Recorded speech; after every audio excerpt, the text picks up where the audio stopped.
नमस्कार. आजच्या या विशेष कायदेशीर विश्लेषणात आपण सर्वांचे स्वागत आहे. आज आपण महाराष्ट्र महसूल आणि वन विभागाच्या बेकायदेशीर गौण खनिज उत्खननासंदर्भातील एका अत्यंत कडक आणि नव्या परिपत्रकाची उकल करणार आहोत. एका कायदेशीर सल्लागाराच्या दृष्टिकोनातून ह्या नव्या प्रशासकीय नियमांचा अर्थ काय होतो हे आपण अतिशय सोप्या भाषेत समजून घेऊया. गेली अनेक वर्ष एक मोठा प्रश्न प्रशासनाला सतावत होता. प्रशासकीय अधिकाऱ्यांसमोर न वसूल झालेल्या दंडांची असंख्य प्रकरणे प्रलंबित आहेत. पण आता या नवीन आदेशामुळे नियम पूर्णपणे बदलत आहेत. कायदेशीर पळवाटा शोधून वेळकाढूपणा करणाऱ्यांसाठी आता परिस्थिती खरोखरच कठीण होणार आहे. आज आपण प्रामुख्याने 5 महत्त्वाच्या टप्प्यांवरून जाणार आहोत. प्रलंबित दंडाचा प्रश्न, 15 दिवसांचा कडक वसुली नियम, 25% अपील ठेव, मार्च 2026ची अंतिम मुदत आणि शेवटी कायदेशीर पूर्ततेसाठी आवश्यक असलेली पावले. तर अजिबात वेळ न दवडता सुरुवात करूया. चला तर मग पहिल्या मुद्द्यापासून सुरुवात करूया. तो म्हणजे प्रलंबित दंडाचा मूळ प्रश्न आणि राज्याची त्याबाबतची चिंता. हा जो नवीन आदेश आलाय ना, तो महाराष्ट्र जमीन महसूल संहिता 1966च्या आधारावर अतिशय भक्कमपणे उभा आहे. याचा मुख्य हेतू अगदी स्पष्ट आहे. कायदेशीर प्रक्रियेतील विलंबाचा फायदा घेऊन मोठा दंड बुडवणाऱ्यांना आता कायदेशीररित्या रोखायचे आहे. बेकायदेशीर गौण खनिज उत्खनन आणि वाहतूक करणाऱ्यांवर कारवाई करत राज्याने त्यांची यंत्रसामग्री आणि वाहने तर जप्त केली आहेत, पण तरीही दंड वसुलीचे एक मोठे आव्हान उभेच होते. याच प्रलंबित बॅकलॉगवर हा नवा आदेश थेट कारवाई करतो.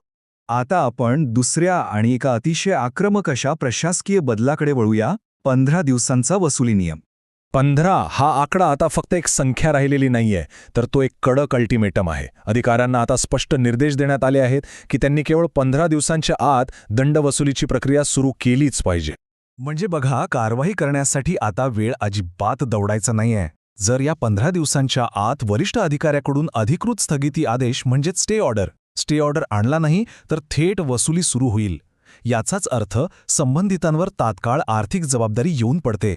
आता आपण तिसऱ्या आणि माझ्या मते सर्वात महत्त्वाच्या अशा मुद्द्याकडे येतोय. 25% अपील ठेव. हा नियम कायदेशीर बचावाचे चित्रच पूर्णपणे बदलून टाकतो. एका कायदेशीर सल्लागाराच्या दृष्टिकोनातून विचार केला तर हे अत्यंत सोप्या भाषेत असे सांगता येईल.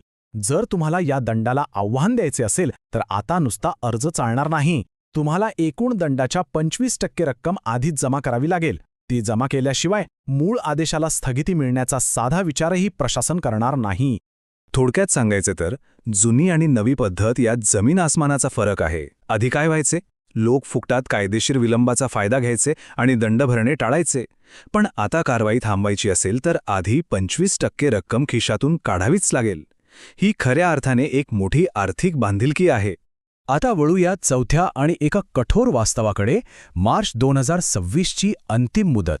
हे वेळापत्रक अगदी स्पष्ट आणि न बदलणारे आहे. परिपत्रक जारी होण्यापासून ते 15 दिवसांची वसुली आणि शेवटी 31 मार्च 2026ची डेडलाईन सर्व काही आधीच निश्चित केलेले आहे. ही मुदत चुकावली तर काय होईल? परिणाम अत्यंत स्पष्ट आणि गंभीर आहेत. 31 मार्च 2026 पर्यंत सर्व थकीत रक्कम भरणे पूर्णपणे बंधनकारक आहे. जर तसे झाले नाही तर प्रादेशिक अधिकाऱ्यांना कोणत्याही सवलतीशिवाय जमीन आणि पर्यावरण उल्लंघनाची सर्व आर्थिक जबाबदारी कठोरपणे वसूल करण्याचे पूर्ण कायदेशीर अधिकार देण्यात आले आहेत. तर आता आपण शेवटच्या आणि 5व्या मुद्द्यावर आलो आहोत. नव्या आदेशाच्या पूर्ततेसाठी आवश्यक असलेली नेमकी पावले. पुढील प्रशासकीय कारवाई आणि कठोर दंड टाळण्यासाठी या 3 गोष्टी करणे अत्यंत आवश्यक आहे. 1. झालेले प्रशासकीय उल्लंघन आणि मालमत्ता जप्ती अधिकृतपणे मान्य करणे. 2. कायदेशीर अपील पुढे नेण्यासाठी दंडाची 25% रक्कम आगाऊ भरणे. आणि 3. सर्वात महत्त्वाचे, 31 मार्च 2026 पूर्वी सर्व प्रलंबित वैधानिक दंड पूर्णपणे चुकता करणे.